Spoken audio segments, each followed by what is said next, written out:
उत्तराखंड के एक छोटे से गांव चिल्लौड़ी में एक लड़की रहती थी। उसका नाम था गौरी। गौरी सुंदर थी, मासूम थी, लेकिन एक अलग बच्ची थी। वह जन्म से गूंगी थी। लोगों ने उसका नाम तक बदल डाला था।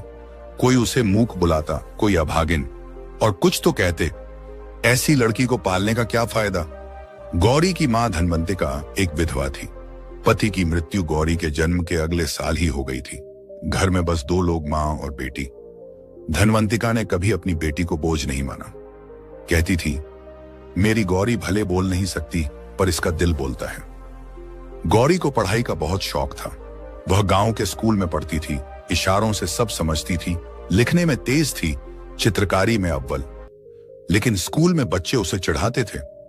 चुप लड़की, गूंगी देवी बोलकर दिखा। गौरी बस मुस्कुरा देती थी, पर भीतर कुछ टूटता था। एक दिन स्कूल की शिक्षिका मीनाक्षी मैडम ने नोटिस किया कि गौरी कागज पर कुछ असाधारण चित्र बनाती है, जैसे किसी को गले लगाना कि आंखों से गिरते आंसू।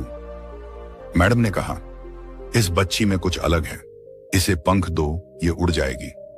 जिले स्तर पर एक चित्रकला प्रतियोगिता हुई। मीनाक्षी मैडम ने गौरी को उसमें भेजा।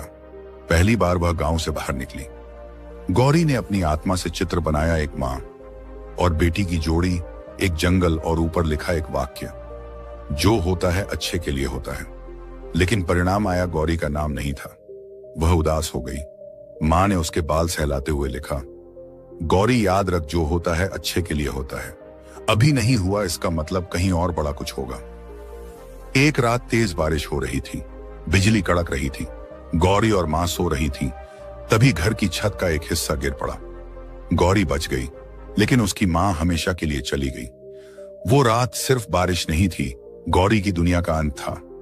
गांव वालों ने मदद की, पर फिर वही ताने, वही सवाल। अब ये गूंगी लड़की अकेली कैसे जिएगी। पर उसी मलबे में मां की किताबों के बीच गौरी को एक पुरानी डायरी मिली। उसमें मां ने लिखा था, मेरी गौरी एक दिन इस गांव की सबसे बड़ी कलाकार बनेगी। जो अब तक उसके साथ हुआ, वो उसे बड़ा बनाने के लिए ही हुआ। गौरी ने उस दिन अपने आंसुओं से कसम खाई, अब मेरी चुप्पी मेरी ताकत बनेगी। गौरी ने गांव छोड़ दिया, देहरादून आई। वहां उसने एक एनजीओ में सफाई कर्मचारी की नौकरी की। बदले में रहने की जगह मिल गई। दिन में वो काम करती, रात को पुराने अखबारों से स्केच बनाती। उसकी कला में अब भावनाओं की आग थी। एक दिन एनजीओ में एक आर्ट गैलरी संचालक नमिता वर्मा आई। उन्होंने गौरी के स्केच देखे और चौंक गईं। ये तो प्रोफेशनल से भी ऊपर हैं। किसने बनाए? जब पता चला कि एक मूक लड़की ने बनाए हैं, तो वह अवाक रह गई। नमिता वर्मा ने गौरी को दिल्ली ले जाकर एक प्रदर्शनी में शामिल कराया। गौरी का नाम पहली बार एक फ्रेम में चमका, गौरी द साइलेंट आर्टिस्ट। लोग आए, तारीफें मिली, अखबारों में छपा, लेकिन बिक्री शून्य। एक बार फिर दिल टूटा, पर अब गौरी समझ चुकी थी, अभी नहीं बिके, कोई बात नहीं, वक्त आएगा। 3 साल बीते। गौरी अब एक नाम बन चुकी थी, मूक कलाकार, जिसने आवाज के बिना दुनिया को रुला दिया। फिर एक दिन उसके जीवन का सबसे बड़ा मोड़ आया। लंदन की एक आर्ट यूनिवर्सिटी ने उसे स्कॉलरशिप दी। गौरी विदेश गई, बोल नहीं सकती थी, पर उसकी कला बोलती थी।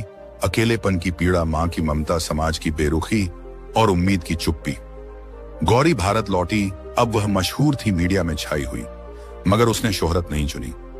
उसने अपने गांव चिल्लौड़ी में एक आर्ट स्कूल खोला, मां की पाठशाला। उसने गांव की बेटियों को फ्री में सिखाना शुरू किया। मूक, अंधी, विधवा, तलाकशुदा, जो भी चाहती वहां सीख सकती थी। उसकी पहली शिष्या थी रेखा, जो खुद भी समाज की ठुकराई हुई लड़की थी। गांव में जिस जगह उसे कभी गूंगी कहा गया था, उसी जगह अब पंचायत भवन के बाहर एक बोर्ड लगा था, गौरी हमारी चुप कलाकार, गांव की शान। वह दिन आया जब उत्तराखंड सरकार ने उसे नारी गौरव सम्मान से नवाजा। सम्मान समारोह में जब गौरी को मंच पर बुलाया गया, तो सब खड़े होकर तालियां बजा रहे थे। उसने मंच पर खड़े होकर एक चित्र दिखाया। उसमें मां की तस्वीर थी और नीचे लिखा था, जो होता है अच्छे के लिए होता है। गौरी ने कभी कुछ कहा नहीं, मगर उसने दुनिया को सिखाया कि कभी कभी चुप रहकर भी इंसान सब कुछ कह जाता है। उसने दिखा दिया कि जो तिरस्कार उसे मिला, वही उसकी कला बना। जो मां की मौत ने छीन लिया, उसी ने उसे जीवन का मकसद दिया। जिस समाज ने उसे बोझ समझा, उसी समाज को उसने रोशनी दी। इस कहानी से हमें यह सीख मिलती है, जीवन में जो भी हमारे साथ होता है, चाहे वो दुख हो, अपमान हो, असफलता हो या अकेलापन, वह किसी बड़ी तैयारी का हिस्सा होता है। अगर हम हार मानने की बजाय उसे स्वीकार करें और आगे बढ़ते रहें तो एक दिन वो सब चीजें हमें वहां पहुंचाती हैं जहां हम असल में जाना चाहते थे। कभी ना भूलें, जो होता है अच्छे के लिए होता है। अगर ये कहानी आपको पसंद आई है तो इसे लाइक करें, शेयर करें और चैनल को सब्सक्राइब करना ना भूलें। मिलते हैं नई वीडियो में। धन्यवाद।